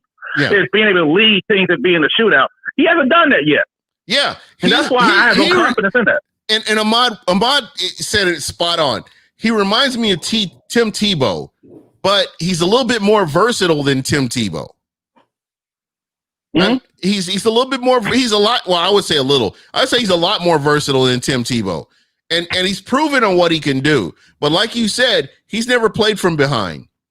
You've never had to scheme for Taysom Hill in the second quarter when they're playing from behind. Never had to do that. This guy is the beneficiary of a good schedule and a good coach. And I'm not taking anything away from Sean Payton. Yeah. Oh, he can kiss my ass, but I'm not taking anything away from him. But what I'm saying is, what Tim Tebow, Tim Tebow, Taysom Hill, Tim Tebow, whatever, same difference. They call it Tebow White, which I just love that nickname. Yeah. Buccaneer Bruce says Hill can play better than Tebow, but you're right, he hasn't had to play from behind. We haven't had to see Taysom Hill playing with adversity. We have not had to see him play with adversity in any shape or form. I think they timed this right because now you're looking at Drew Brees potentially coming back from 100 cracked ribs and potentially playing right now. And they want to drag him back as quickly as they can for this Kansas City Chiefs game. I wonder why. I would love if I could have anything right now in the world, it would be the Kansas City Chiefs versus the New Orleans Saints with Taysom Hill under center. If Taysom was that dude, they play him. If he's that guy, you're right. You're 100%. That's kind of where I'm going with this. Do you put him under center? Do you start him? Or do you start Jameis Winston, who's 1-0 against the Kansas City Chiefs?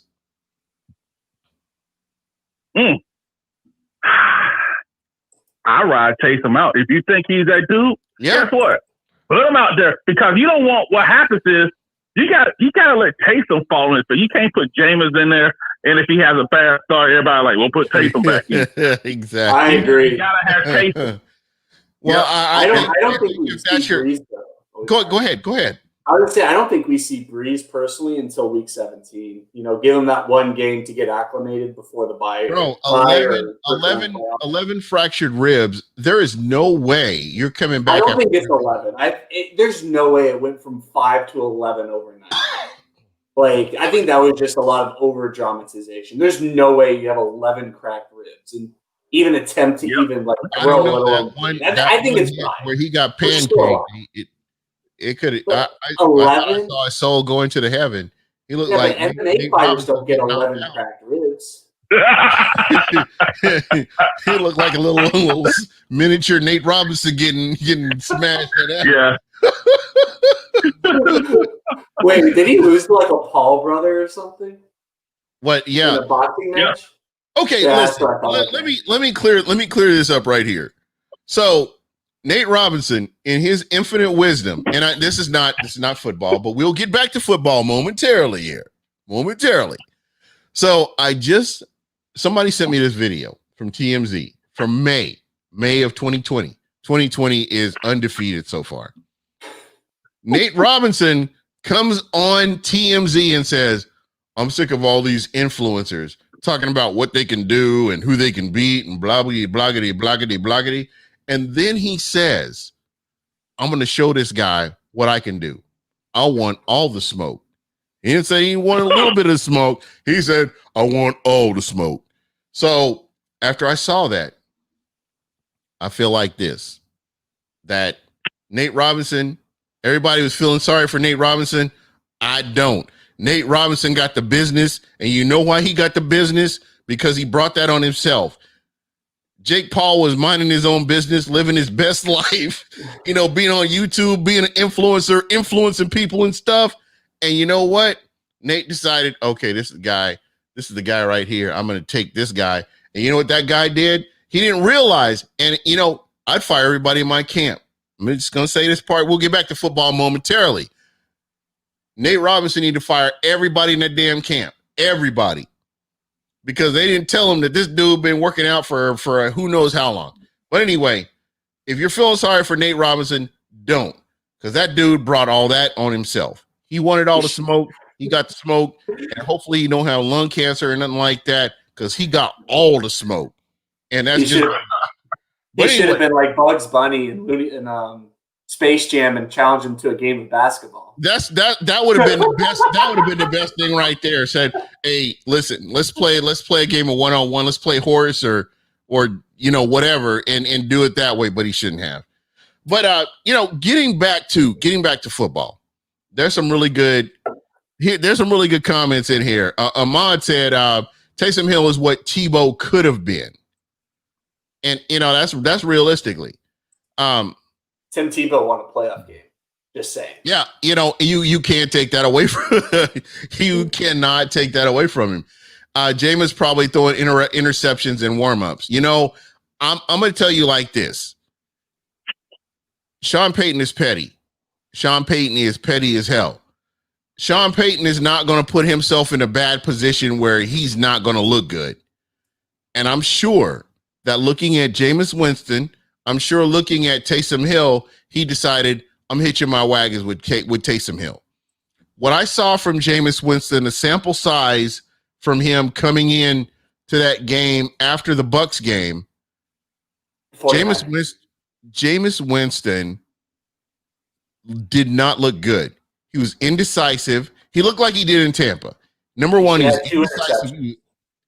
And there were interceptions that there were potential interceptions that didn't happen because of just how he looked. Indecisive. So again, at the end of the day, man, okay, whatever. Whatever Sean Payton decided to do, Sean Payton is a future Hall of Famer. He just is. And that's just what, at the end of the day, if that's who he's putting in there, he's gotten the results that he's wanted right now. The Saints have not been in danger of losing a game. They've just done what they've needed to do, and they move forward. Let's just hope for if you're a Saints fan and you're listening, let's hope you suckers don't see Minnesota tapping you on the shoulder. No joke. If the Minnesota makes it as the 7th seed, they legit could upset someone. More than even an NFC team on the road. I think they could upset. They've got a healthy Dalvin Cook this year. That's all it takes, man. That's scary. In the playoffs, that you rely on talent in the playoffs. 100%, man. The games are won and lost in the trenches. T. Smitty, what do you think, man? In the trenches, that's where I feel like that's what hold the Bucs back, in my opinion, the trenches. Because you look at the Super Bowl champions over here, even teams that participated. It's all about the trenches. It ain't about who has the shiniest receiver core. For example, the 49ers had Jerry Rice and John Taylor was very underrated. But they were great on both sides, both trenches, both lines. That's what you gotta have. Because your quarterback, you may be in bad weather. For example, if the Bucs get that 5th seed, they may go to Washington. It seems like every year, like clockwork, this time of year, the field looks like pig slop. It's a mess. And so you got to be able to control the trenches. And that it's like no matter how much spread these guys put in, no matter how much tempo, it still boils down to the trenches on the offensive defensive line. And my last thing on that, when the Giants beat the Patriots those 2 times, they did not have the talent on the outside the Patriots did, but they had that defensive line who won that game for them. Won both those games. Yep. And that's where that kind of backs up that saying, defense wins championships, because that's kind of what we saw. Again, that's just what they needed to do. P. Cody, what's going on, P. Cody? Byron Moore, Nate is still hibernating. You know what? I believe that fool still is, man. After I saw that, I swear to God, man, after I saw that Nate Robinson, I'm sorry, I know this is football, but I got to say this. After I saw that Nate Robinson video, I understand why Jake Paul did what he had to do. Did you see the Kari Champion and Jamel Hill interview with he basically broke it down. He's like, I'm living my best life, man, and this dude came for me. I hate those two. I hate those 2 interviews because I hate those 2 chicks. So that's a whole different obviously. I will not bring up on this show. Yeah, I hate the one. But leave it alone. Yeah, you know, it shouldn't even came up. It should have been just about combat sport. This is what it is, you know. And to me, that's kind of lazy broadcasting, because to be honest, if I had seen that video first, that video slipped past me where Nate was here running his mouth. Nate brought that shit on himself. He wanted all the smoke, and he couldn't puff past, because I swear to God, he was asleep before he hit the ground. And you know, you go back and look at that video. This guy, he had already won the fight in his mind. Because he's looking at this dude thinking, oh, this is a surfer dude, I'm gonna knock this dude out. And that wasn't that just he didn't realize that this dude been training for about 3 or 4 damn years. He been training. So, you know, again, shout out to you, Nate. Do better next time. You need to tighten up your camp too. Use your brain, everyone. Yes, putting you in positions like that. P. Cody would say, he and Nate got knocked the fuck out, and that's exactly what happened. But anyway. The Chris Tucker voice. Oh, yeah, exactly. Rush Hour 2, baby.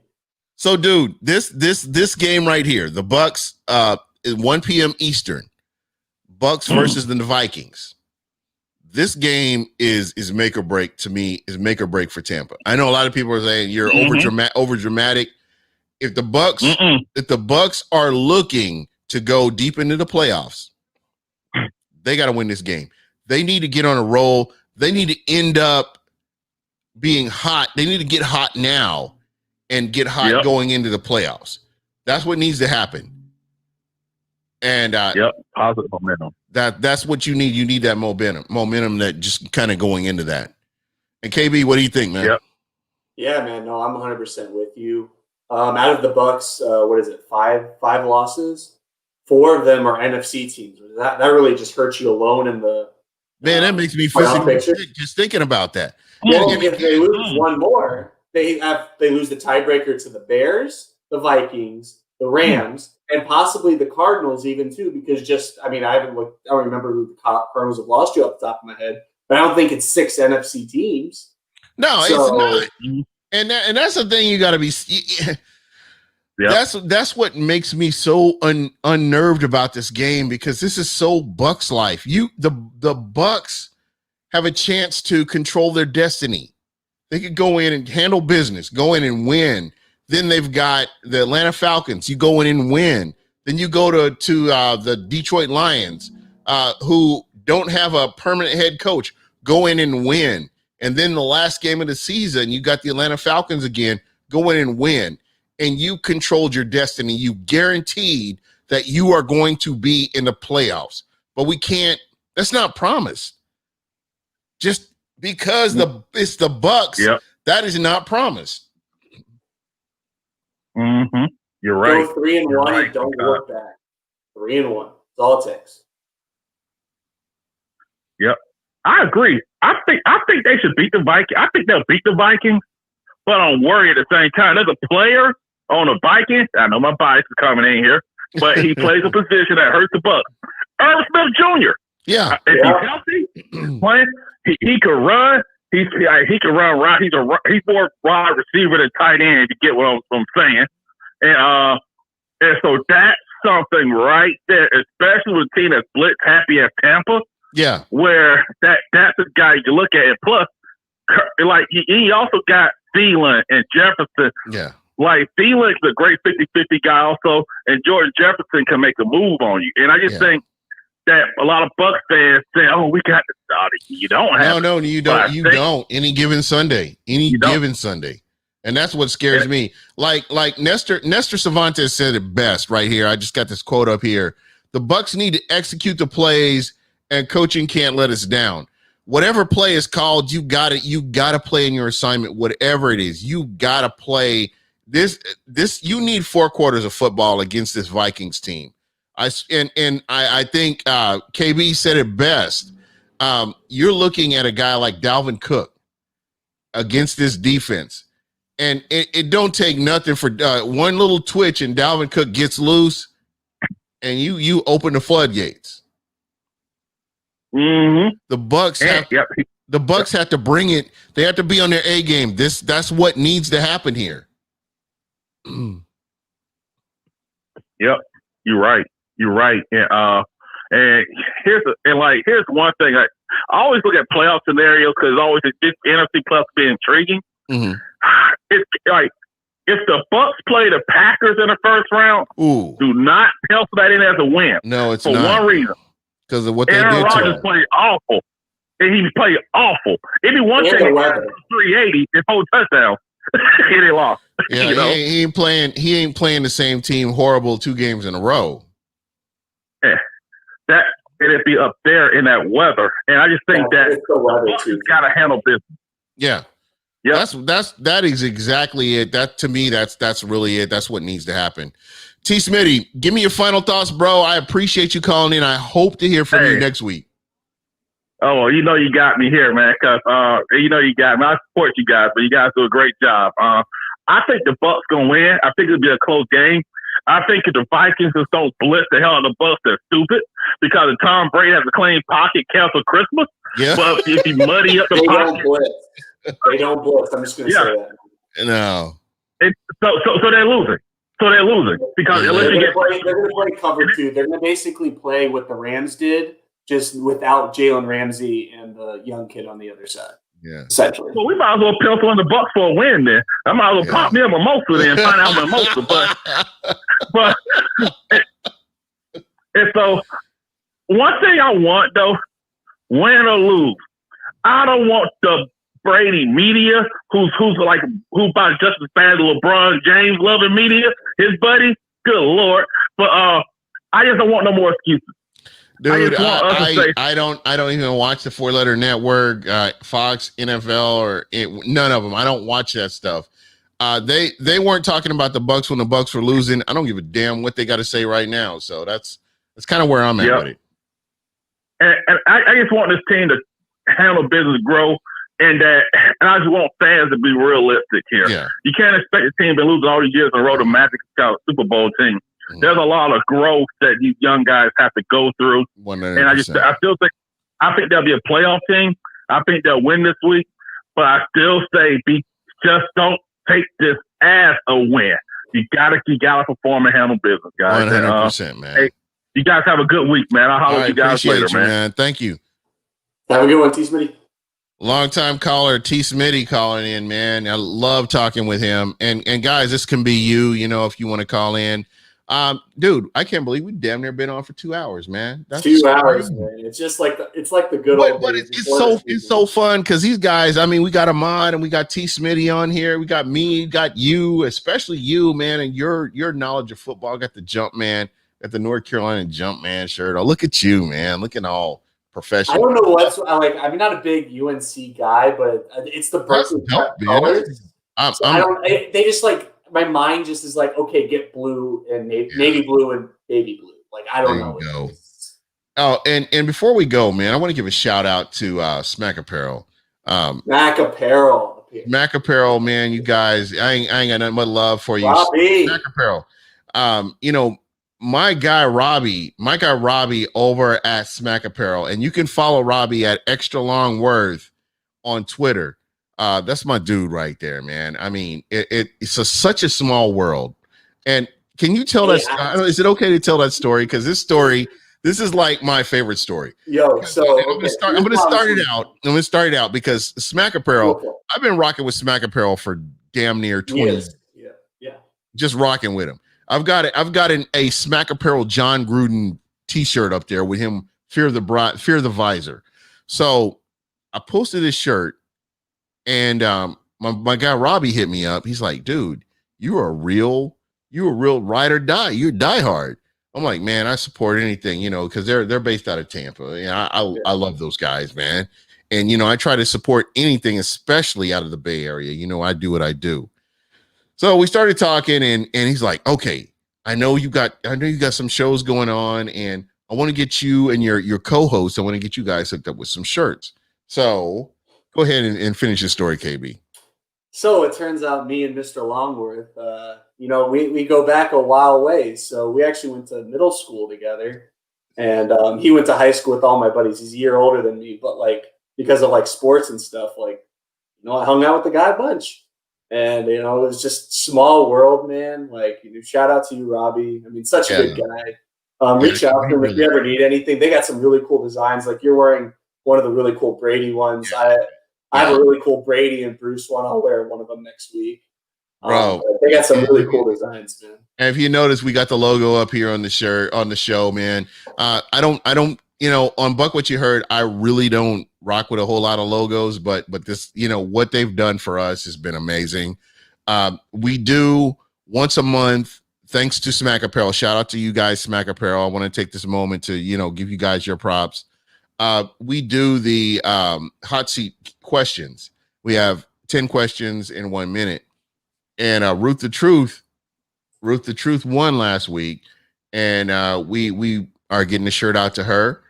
And, again, it's just little things like that, man. When you have connections with companies like this that are willing to give, especially in a time like this with the pandemic, man, you guys are greatly appreciated. So, if you guys get a chance, go out to Smack Apparel, check out what they've got, man. I mean, they've got your Bucs stuff, and I love it, man. So again, shout out to those guys.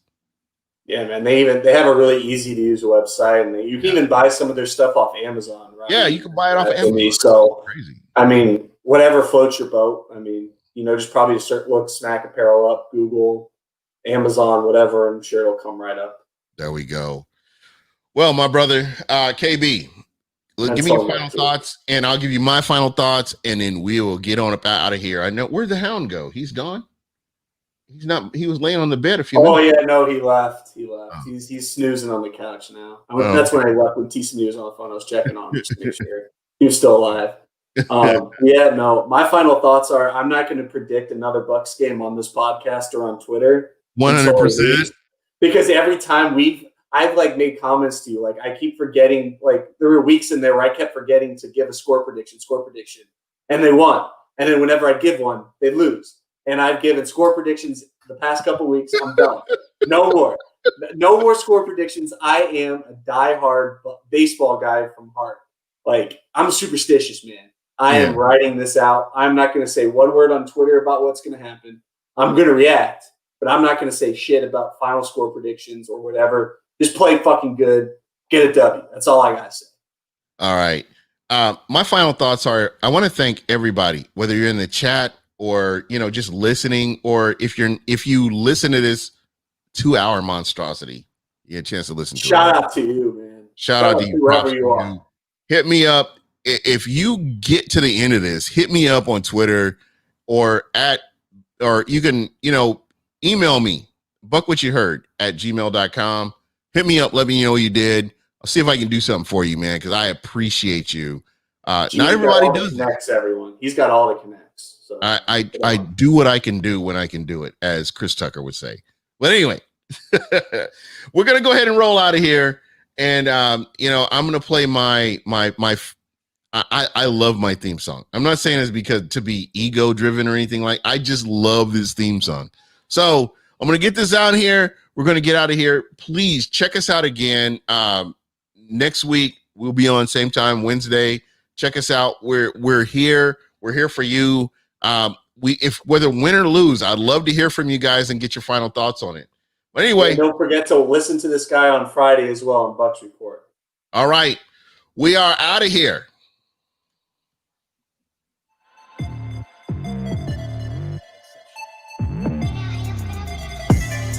They couldn't catch another ship.